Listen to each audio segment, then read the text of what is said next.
Switching gears now, Joe Biden arrived in the Caribbean earlier today for yet another vacation, this one to ring in the new year as crises pile up for the president and his administration at home.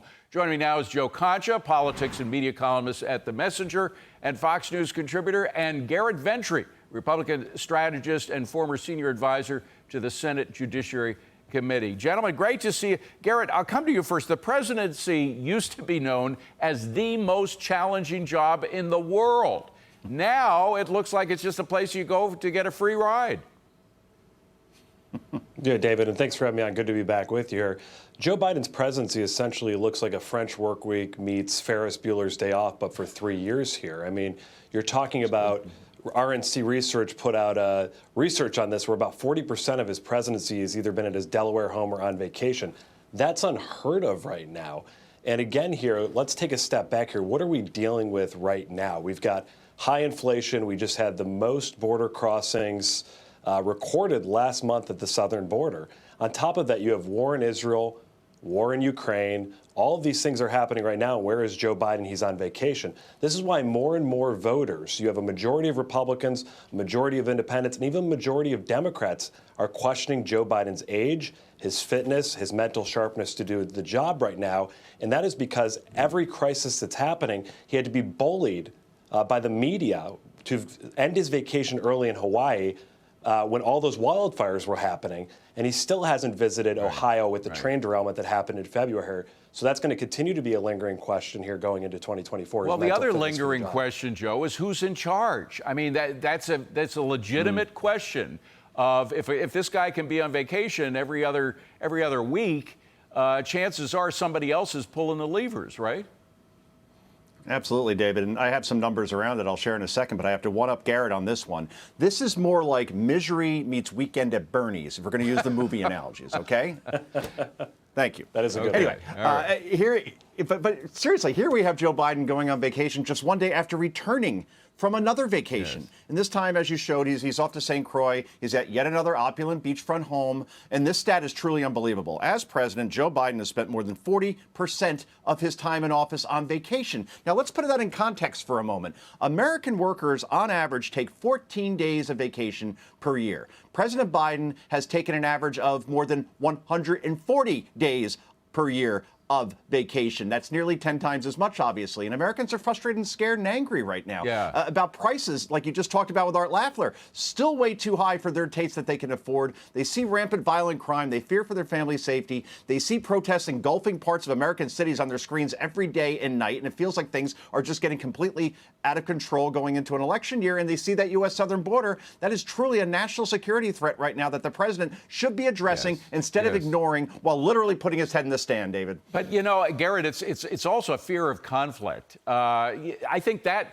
summarizes a lot of the problems with this administration, not just this administration, but with the blue side all over the place, whether they're the Democrats running a city or governors running a state. It's a fear of conflict, whether it's a fear of conflict with criminals. You don't want to hurt the criminals, so you keep letting them out. We just had an incident in New York, a horrific incident where this madman, this very violent madman stabbed 2 tourists in the back. Luckily, I believe they're both still alive, but their lives were in jeopardy. He had 17 arrests that he'd been let out on.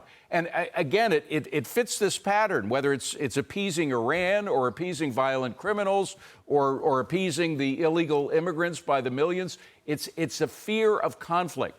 You never had any fear of conflict with Donald Trump. Absolutely, David, that's right. Under President Trump here, he secured the border. He was tough on crime. He dealt with peace through strength with our adversaries, and people like Iran and Russia feared and respected us. Now you have, again, here, you've got, again, there's war, Russia invading Ukraine. That didn't happen under President Trump. You have the wide open border here, record number of people pouring in. But it's also these very far left politicians capitulating to the worst instincts of their voters and their base. You're talking about anti-cop defunding the police. You're talking about cashless bail, letting ruthless and violent criminals right back on the street to commit crimes. So this is something that the left continues to do here. And I think smart Republican members of Congress, whether it's the House, Senate, or even all the way up to the presidency running right now, will run on law and order, will run on a secure border, just as like Richard Nixon did many years ago, and it worked very effectively. It did. People Well, are the scared other of thing those type of things. that I got think it's a very smart thing to The do. other thing that got Richard Nixon elected was the convention in 1968. And Joe, that's the thing. I think all of this compromise and no consequences attitude of these Democrats is going to come back to bite them, because you see the very far left, the people out in the streets right now, making life miserable for people that I don't know how they claim to want to prove their point. If they clog up the roadways, we just saw in New York today, the entrance and exits to JFK were all jammed up. People had to grab their suitcases and drag them across the lawns in order to get through. The same thing happened at LAX. I mean, what's going to happen if in the summer of 2024 in Chicago, we see a repeat of what we saw in 1968 in Chicago, with a convention that was totally out of control by the lefties taking over?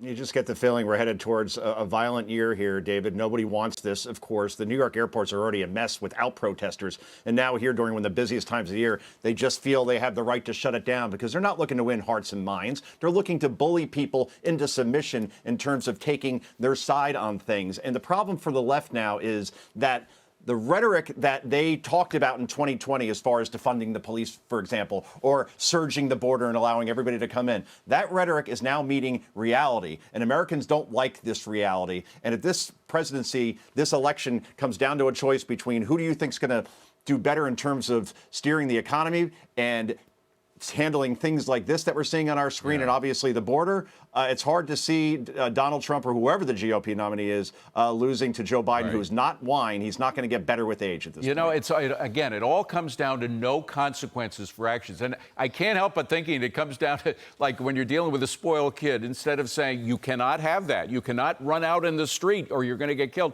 they say, okay, it's okay, honey. It's all right, honey. I mean, they're saying that to Iran, they're saying it to the criminals, they're saying it to the illegal immigrants. I mean, it's that no consequences attitude, and I don't see it changing before the election. So Americans will have to choose if they want it or not.